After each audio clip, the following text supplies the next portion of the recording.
It honestly doesn't matter the circumstances. It doesn't matter the opponent right now. What matters is what the Orlando Magic do. What the Orlando Magic did Tuesday night was learning some lessons, putting them in action, and yes, getting better. We'll talk all about the Orlando Magic's win over the Portland Trailblazers on this late on the East Coast, probably proper time on the West Coast edition of Locked On Magic.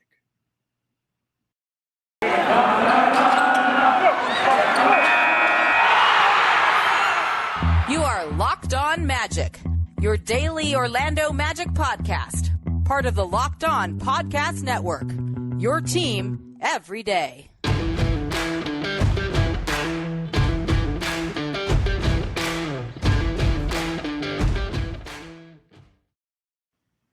And you are indeed Locked On Magic. Today is February 9th, 2022. My name is Philip Rossman-Reich. I'm the expert and site editor over at OrlandoMagicDaily.com. Of course, follow me on Twitter at PhilipRR_OMD. On today's episode of Locked On Magic, the Orlando Magic get a kind of blowout victory over the Portland Trailblazers. It was not pretty. It was not perfect. But we'll talk about the lessons the Magic are continuing to learn and how they responded to their rough weekend with a big win to open this road trip. Before we do that, though, we want to thank you for making Locked On Magic part of your day every day. Whether we're your first listen of the day, whether you listen to us right when we upload, whether you're listening to us at work, working out, on your way home, during a break, whenever, we truly appreciate you making Locked On Magic part of your day every day. Remember the Locked On Podcast Network. We got great podcasts all around the network, wherever you download podcasts, and most streaming on YouTube. We'll also take this time right now to tell you to tune in tomorrow at 7 p.m. on the Locked On Magic YouTube channel for the trade deadline special. We'll have a complete breakdown of everything the Magic do, everything the Magic don't do, and everything around the league with a large number of guests. It's going to be a lot of fun. If you're a Magic fan, definitely subscribe to the Locked On Magic YouTube channel today. Get those notifications on so you know when we go live at 7 o'clock, around 7 o'clock on Thursday, trade deadline day. Today's podcast also brought to you by our pals at PrizePicks. Check out PrizePicks.com and use promo code NBA or go to your app store and download the app today. PrizePicks is daily fantasy made easy. It really is. Before the Orlando Magic played the Portland Trailblazers, Wendell Carter said the team got together and had a discussion. I don't think you would categorize it as a players only meeting or anything like that, but these kinds of discussions, I think, have happened throughout the course of the year.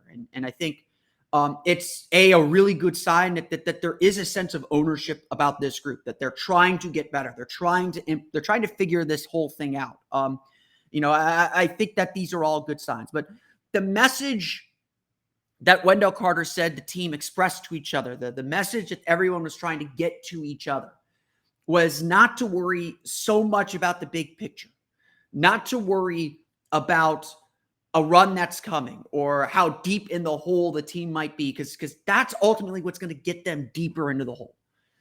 The worry, the concern for the Orlando Magic, in what Wendell Carter said, is the next play, get the next rebound, get the next stop, make the next shot.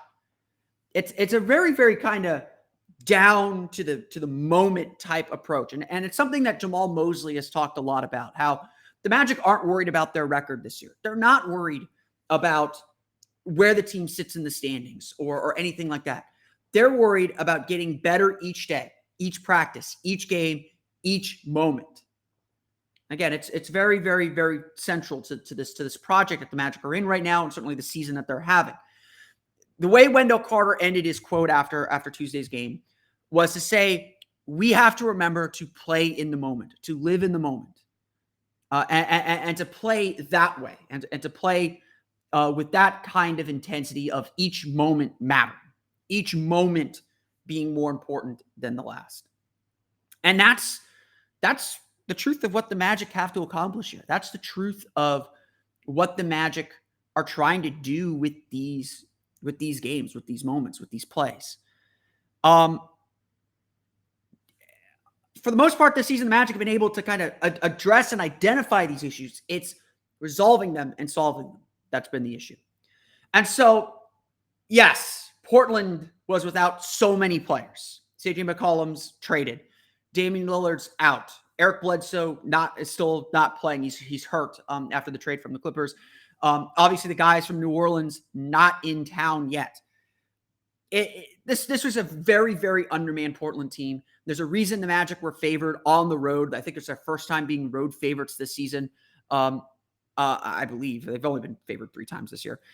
It was a game that the Magic absolutely 100% should have won, and thankfully they did. But the way they won at least gives them the experience of how they'll need to play in bigger games, in bigger moments. And honestly, confidence only comes through experience. Confidence only comes in accomplishing the thing you're setting out to do. And so, yes, I understand what the conditions of this win were, but every win is still good. Every win is still something you can build on. And certainly the Magic have a lot that they still can improve on. But the big takeaway from Tuesday's win, a big win over Portland, is how the Magic responded to those runs. How the Magic responded when Portland cut their 18-point first half lead down to 2 or 4 points early in the third quarter. How the Magic responded when they stretched that lead back out to 10, or stretched that lead back out into double digits, and Portland slowly reeled it back in. There's as much as the final score for this game, as much as the final score for this game seems like it was a blowout, a 113-95 victory for the Magic. This game was close into the fourth quarter with about 4.5 minutes to go, a little bit more than 4.5 minutes to go. It was a 6-point game. Game was very much in the balance, and the Magic looked a little shaky. But they made play after play after play after play. And it was throughout the course of the game. Whenever the Magic needed a big play to maintain their lead, to keep Portland at arm's length, at a distance, they made the play. They focused in, they worked together, they got it done. And that's really, really encouraging.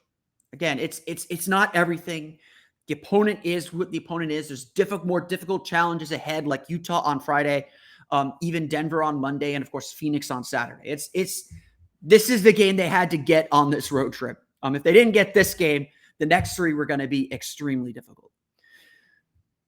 But the Magic did what they had to do. They settled themselves when the waters were rocky, when they looked like they were about to lose grip. And again, it's not everything. It's not everything. It's not, I'm not sitting here saying the Magic have turned a corner. I'm just sitting here saying they can do it. And they did it with some great shot making throughout the course of the game, but certainly in those final 4.5 minutes. Cole Anthony losing the ball, finding Franz Wagner for a 3. He hit back-to-back 3-pointers. He struggled shooting all game long, hit the big shots when it mattered. Chuma Okeke continues to play very, very well, hit a couple of 3s in that stretch as well. Orlando's defense buckled down, and it was Portland that looked extremely frustrated trying to break the Magic's defense. They found little pockets, little spurts here and there throughout the game, but when it mattered, the Magic won with their defense. And again, that's a big lesson for this team as well. Orlando held Portland under 20 points in both the second and the fourth quarters, really kind of putting a stamp on this game. And of course, winning it, running away. I think it was a 14-2 run or something like that, or a 12-2 run, or a 15-2 run or something like that to close the game. It was a really, really, really impressive finish for the Orlando Magic. And again, it just shows that they're capable of doing it. Nothing else matters. It just shows they're capable of closing games out. And for a team that needs some confidence, for a team that just needs experience, there's not many teams that the Magic can have a get-right game. And no offense to Portland, this felt like a get-right game for Orlando after the way that they played, after the way that they struggled this weekend to stop the bleeding, to slow things down. The Magic did what they had to do. They got together. They stopped those runs. They took control of the game, and they won it big. The Orlando Magic defeat the Portland Trail Blazers. We'll talk a little bit about some of the problem spots, though, that arose during the course of the game coming up here in just a moment. But first, all right, NBA fans, are you looking for a daily fantasy option for the NBA? Then you need to try the award-winning app PrizePicks. PrizePicks is daily fantasy made easy. I love this game, and I know you will too. It's easy to use. The way you play is you pick 2 to 5 players and an over-under on their projections. Over 20.5 points for Cole Anthony, over 12 and a half rebounds for Wendell Carter, stuff like that. And you can win up to 10 times on any entry. And it's just you versus projected numbers. No going up against expert players, professional fantasy players, guys who just flood your pool with their entries to make sure that they have the best chance of winning. Entries can be made in 60 seconds or less. It's really that easy. PrizePicks is safe and offers fast withdrawals. Use the award-winning app on both the App Store and Google Play. PrizePicks offers a variety of options. You can pick any kind of prop you want, whether it's points, rebounds, or steals in the NBA. Plus, it allows mixed sports entries. The Super Bowl coming up, of course. You can make a little PrizePicks group with some NBA players in there from Saturday's games, and then of course the Super Bowl on Sunday. And PrizePicks doesn't just offer NBA; they have options on the college basketball, college football, NFL, MLB, soccer, MMA, and a whole lot more.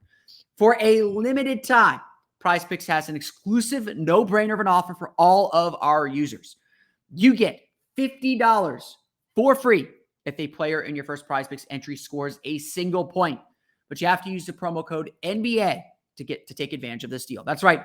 This is an exclusive offer available to Locked On fans. Sign up today and use code NBA for $50 for free if a player in your first PrizePicks entry scores a single point. Obviously, we all know it's coming. We know it's on the horizon. We've talked about it ad nauseum. We're going to have a special podcast tomorrow on it. We're going to talk about it tomorrow as well on Thursday's edition of Locked On Magic. The NBA trade deadline is here. So, of course, you listen to us first, but get ready for the NBA trade deadline and get all the coverage of the NBA trade deadline moving and shaking tomorrow, Thursday, February 10th at 3 p.m. at 2 p.m. Eastern time. Sorry, the trade deadline's at 3 p.m. The Locked On NBA podcast has you covered live from 2 to 4 p.m. Join Kim Becker, John Corrales, and Locked On Fantasy Basketball host Josh Lloyd to get analysis of every blockbuster move. Subscribe to Locked On NBA on YouTube today and turn your notifications on so you know when they go live again. That's 2 to 4 p.m. for the Locked On NBA podcast trade deadline show.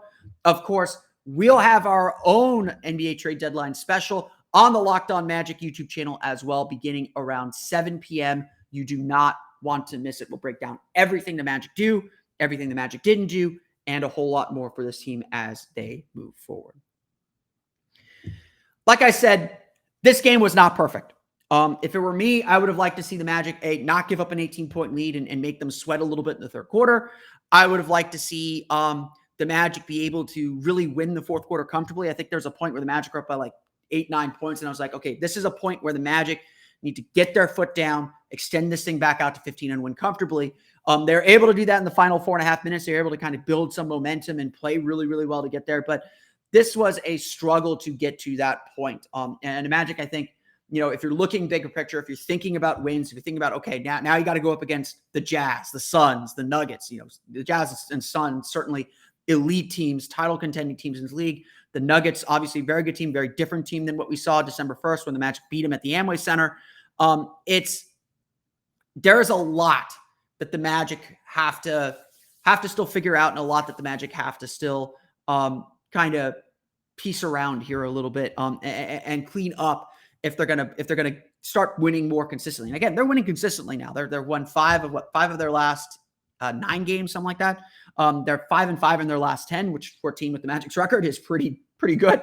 There's a lot that this team has to clean up. The turnovers were a huge issue. The Magic had 6 turnovers, 6 of their, I think, 13 turnovers in the third quarter. That's a big reason why Portland was able to come back. Orlando has talked ad nauseum and talked about it after the game, playing better in third quarters, playing better coming out of the locker room.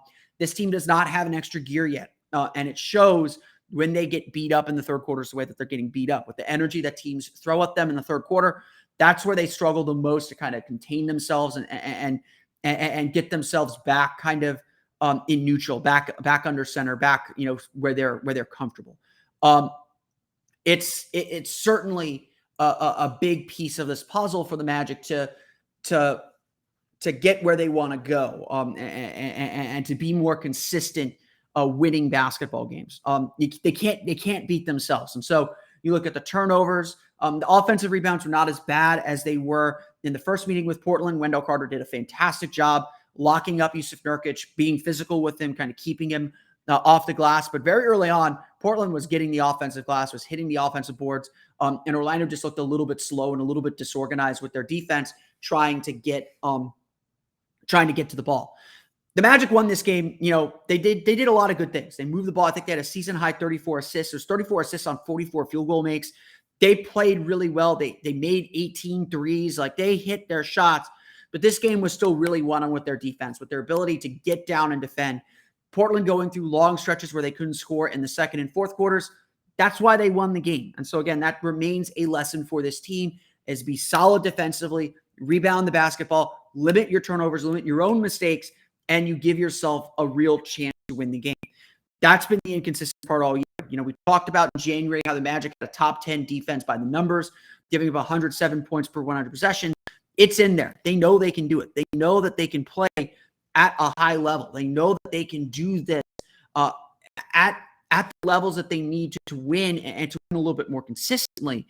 But doing it every single night remains a huge challenge for this group and a huge challenge for this team. Again, that's expected. They're a young team. They're inconsistent. These teams go through these kind of wild swings. The opponent levels have increased a little bit here in February. They're going to have a little bit of an easier finish, so they'll probably finish stronger than I think a lot of us are expecting. I know, the Magic with their 13th win now no longer have the fewest wins in the league. Congratulations to the Detroit Pistons on that. There's still a lot that this team needs to work on, and a lot that this team has to get down and really cement for themselves if they're gonna kind of continue to win and continue to progress the way that we're hoping they progress. There were a lot of those issues, and unfortunately for the Magic, Portland was a team that allows some mistakes, and Orlando doesn't get a lot of teams that they play that allow mistakes, that allow them to make these kind of errors and still come out on the right end. The Magic were able to do it. The Magic were able to find themselves. The Magic were able to kind of center themselves at key moments, make big plays, and obviously win the game. So again, there are trouble spots for sure. That beginning of the third quarter intensity is still a trouble spot. They're still a little over-reliant on three-point shooting. I thought the numbers were fine this game. They were moving the ball really, really well. So when they're passing the ball, everything looks good. Their defense has to be their base. I think it's still something that they're working to make consistent. They're able to do it against teams like Portland. Now you got to be able to do it against teams like Phoenix. Maybe that's too high of a bar. Teams like Utah, maybe that's too high of a bar. I don't think they're going to be quite there yet. So I would not expect good defensive numbers over the weekend. But I think that the team needs to continue to improve and continue to make steps in that direction, which I think they largely have, but they've still got a long way to go. We'll go through the final box score for this game coming up here in just a moment. But first, this is the time of year where we've all pretty much given up on our New Year's resolutions. We're 40 days into 2022. That's a long time. You did good. You tried. It's okay. We'll get them next year, but not this year. Don't be that person. I'm sticking to my resolution. I'm trying to eat right. I'm trying to get my weight back. I'm trying to lose a little bit of weight. I'm hitting my bike. I'm trying to work out a little bit more, trying to make that a focus for me. And so you have to make that focus for you too. And so to help me stick to my resolution and eat right and supplement the workouts that I'm trying to add to my routine, I turned to Built Bar. It almost feels like it's not really a resolution because I actually enjoy eating these things. If you haven't, try the Built Bar Puffs. If you haven't tried them yet, you're missing out on one of Built Bar's best tasting bars. Puffs are the first ever protein bar infused with marshmallow. They're fluffy, they're marshmallowy. They're not just a protein bar, they're a treat. And they're covered in 100% real chocolate. And unlike other marshmallows, they do not step on churches.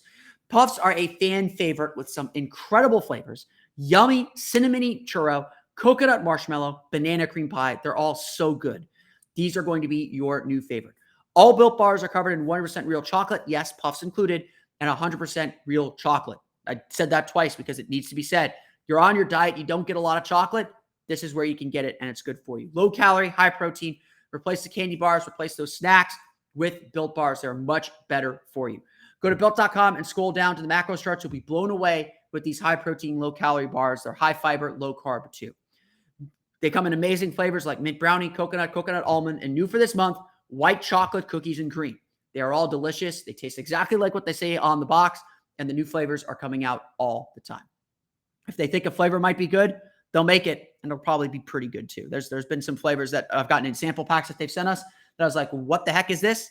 Turned out to be some of my favorite bars. I see you, Grasshopper Cookie. Go to built.com today and use promo code LOCKED15 and get 15% off your order. Again, use promo code LOCKED15 for 15% off at built.com. The Orlando Magic defeat the Portland Trailblazers to open this road trip, a 4-game road trip. We'll have more on the road trip coming up after the weekend. Again, tomorrow, the trade deadline. Tomorrow, we'll have a regular episode tomorrow previewing the trade deadline. I'll try and get that out overnight so that you'll have it in the morning because it'll probably be old by the time we get to 3 p.m. We will also have our live trade deadline show at 7 p.m. Again, that's on the Locked On Magic YouTube channel. It'll be an Orlando Magic centered trade deadline show. We have a lot of fun guests planned. We'll go for maybe an hour just discussing, and we want your interaction too. So we will be doing it and airing it live as a live stream. So definitely subscribe to Locked On Magic YouTube channel. Turn your notifications on. We'll be going live around 7 p.m. Got to make sure all the technical stuff is in line before we get going. The Orlando Magic, though, defeat the Portland Trailblazers in a really, really just fun game for the Magic. Just a really solid game, 113-95. Orlando scores at least 30 points in 3 of 4 quarters. They gave up fewer than 20 points in 2 of the 4 quarters. So their defense, again, plays probably about 24, 30, maybe 32 minutes of really solid defense. Obviously, got to get that number up. Like I said, this was a get-right game. The Magic were able to make a ton of mistakes. The Magic were able to make some errors, and they were able to still hang on and get a win and win running away in a lot of ways. Major get-right game for Cole Anthony. 23 points, 9 for 18 shooting, 3 for 5 from deep, 7 rebounds, 9 assists. The only blemish on his mark is 4 turnovers. Cole needed this kind of a game where he could shoot confidently, he could get to the rim. He played with the same bounce that he had earlier in the year, and we haven't seen that kind of play from him in a little while. He definitely had a little bit of extra juice for this one. For whatever reason, it just all seemed to click for him. So he finally had the kind of game that I think Magic fans have been waiting for him to get back to. To me, though, as good as Cole was, the players of the game were Wendell Carter, 18 points, 7 for 10 shooting, 2 for 3 from deep, 8 rebounds, 5 assists, 3 blocks. Wendell was everywhere, and it was really right from the tip. Wendell was hitting his jumper. He was in a really good groove and a really good rhythm. You could tell he was a very aggressive. Like he was he's become a little bit of a leader. He puts ownership on himself a lot too for not bringing the right intensity. So when he doesn't bring the right intensity and he alerts himself to it, that next game is usually pretty fired up. And he played with a lot of fire on both ends. I got to give him credit. The physicality that he played Yusuf Nurkic with was incredible. He did a great job just stonewalling him, making his life tough. Yes, Nurkic still got 5 offensive rebounds, and the Blazers had 17 offensive rebounds. It was a huge issue throughout the course of the game. But Nurkic was only 4 for 16, 14 points, 11 rebounds for him. Carter, especially in that fourth quarter, did a really good job locking him out, not allowing him to get to the offensive glass, not allowing him to get to his shots. And that was a big reason why the Magic were able to win this game and win it running away. Wendell Carter has been really good. His passing, especially, watch his passing. Just go to the NBA box score. Just watch his passes. He made some incredible passes in this one.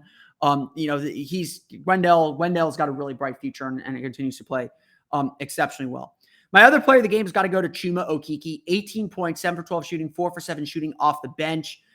Just really solid. Displayed really, really solid all game long. Made his shots, obviously, which changes a lot of things for him. But he was aggressive. He was aggressive looking for his shots and just really under control the entire game. And again, that's a credit to a lot of guys on this team. It's not just Chuma Okeke. Chuma Okeke usually is a product of good ball movement. And again, Orlando had a season high 34 assists on 44 field goal makes. Cole Anthony had 9 assists. Franz Wagner had 7. Wendell Carter had 5. Gary Harris had 4. The Magic were moving the ball very, very effectively and really gave themselves a huge chance and a lot of opportunity to win this game. They earned a lot of this win and played offensively the way that they want to play outside of giving up 15 turnovers for 23 total points. That was really the only blemish for me on the offensive end. Maybe one other blemish, Franz Wagner, 13 points, 5 for 14 shooting, 3 for 4 from deep, 9 rebounds, 7 assists. I give credit to Franz Wagner. He found other ways to get involved. He hit a couple of big, I think all three of his 3-pointers in that fourth quarter. He certainly hit the 2 big ones in the latter half of the fourth quarter as Orlando made the killing blow to win the game running away. But Franz just struggled a little bit around the rim. He missed a couple bunnies, missed a couple shots around the basket. I think the big area of improvement that he has in his game is he's still not a great finisher around the rim. He's gotten better as the season goes on. This was a reversion back to maybe where he was in November, maybe early December before he really started taking off.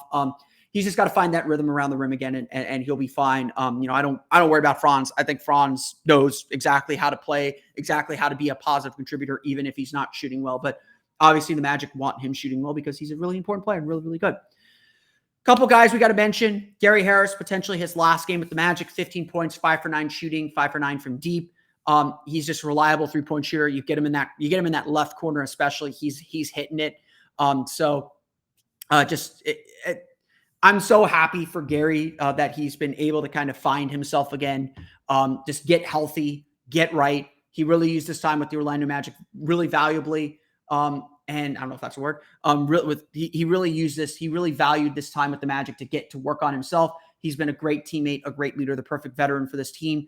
There's a reason why Magic fans want to keep him and would love to see him stay. I would love to see him stay. I think that he'd be a really valuable player to help this young team grow. But I also think he also deserves the opportunity to play for a winning team at his age and experience level. And with his contract expiring, I think that there's a very, very real chance that this was his last game with the Orlando Magic. And he played fantastic in his last game and deserves all the kudos. Terence Ross, the other big trade deadline guy, trade deadline potential player, only 2 points, 1 for 5, 0 for 3 from beyond the arc. If this was Terence Ross's last game with the Magic, that's a frustrating way to go. That's not how we'll remember Terence Ross. Terence was really good, really important part of this team, really just a fan favorite guy, always will be a fan favorite. I think he is undoubtedly going to be someone that Magic fans cheer every time he comes back to the Amway Center. The same way Toronto fans all cheer him. Everyone loves this guy. The Human Torch was a great experience and was a lot of fun to watch. And if the Magic do end up trading him, they're certainly going to miss him. The last guy, Mo Bamba, 13 points, 6 for 8 shooting, 19 minutes on the floor, 9 rebounds, no blocks in this game. But Bamba was great, did some good things around the basket. But I think, he's able to put points up. He's able to kind of find his pockets to score and defend. But I think ultimately, the Magic's decision might be made. You look at his minutes, not only 19 minutes in this game, he just didn't seem like a good matchup against a Portland team that either has a bruising big in Yusuf Nurkic that Bamba cannot handle, or goes so small that it plays Bamba off the floor. And I think that's honestly kind of the situation the Magic are in with him. Is they've got a lot of these versatile bigs. They want to pride themselves on their versatility. And Bamba, he hasn't been able to play the way that they need him to play at the center position. We'll talk more about the Bamba situation, I think, on tomorrow's episode of Locked On Magic. But Bamba's done everything that this team has asked of him. He's improved. He's gotten a lot better. He's not out of the NBA by any stretch, but he just may not be what this team needs. And honestly, like I think I said this before, having a new coach was a big boost for him. He needs new eyes on him. He needs a new approach. He needs a new system. He needs a new approach. He needs to be in the right place. And obviously, whether it's here in Orlando, whether it's elsewhere, I hope he gets it because he's a really talented player and he's grown by leaps and bounds this season. The Magic shoot 48.9% from the floor, 44 for 90, 19 for 38 from beyond the arc. They only get to the line for 8 free throws. That was a problem, but obviously 3-point shooting makes up for it. 34 assists on 44 field goal makes. They turn the ball over 15 times for 23 points. Portland is led in scoring by Anthony Simons, the Orlando native with the Central Florida native, with 19 points. Yusuf Nurkic, like I said, with 14. Greg Brown III off the bench with 15, but on 4 for 13 shooting. Portland shoots just 35.2% from the floor, 11 for 38 from the 3-point line. They get to the foul line for 26 free throw attempts. They make 20 of them. That helped them stay in the game just as much as the turnovers, just as much as the offensive rebounds, 17 offensive rebounds and 25 second chance points. A big area that the Magic need to improve on is their rebounding. They are not a great rebounding team at this point, and that has to be something they focus on. The Orlando Magic opened their win streak opened their West Coast road trip, hopefully with a win streak, but with a 113-95 win over the Portland Trailblazers. They're back in action Friday against the Utah Jazz, so they'll be sitting in Salt Lake City, Utah, waiting to see what happens tomorrow at the trade deadline. But that's going to do it for me today. I want to thank you all again for listening to today's episode of Locked On Magic. Of course, follow us on Twitter at Locked On Magic. Subscribe to the podcast on Apple Podcasts, Stitcher, TuneIn, Himalaya, Google Play, Spotify, Odyssey, and all the fun places to download podcasts to your podcast-enabled listening device. You can find me on Twitter at PhilipRR_OMD. There it is. And of course, for the latest on the Orlando Magic, be sure to check out OrlandoMagicDaily.com. You can follow us there on Twitter at OMagicDaily. Now that you're done listening to us, be sure to make Locked On Bets your second listen of the day, your daily one-stop shop for all your gambling needs. Locked On Bets, hosted by your boy Q, with expert analysis and insight from Lee Sterling. It's free and available wherever you get podcasts. That's going to do it for me today. We'll see you all again tomorrow for another episode of Locked On Magic, our last word before the trade deadline. Again, I'll try and have that up for you early morning so that it doesn't go stale. Apologize for the West Coast time on this podcast as well. But until next time, for Orlando Magic Daily and Locked On Magic, this has been Philip Rossman-Reich. We'll see you all again next time for another episode of Locked On Magic.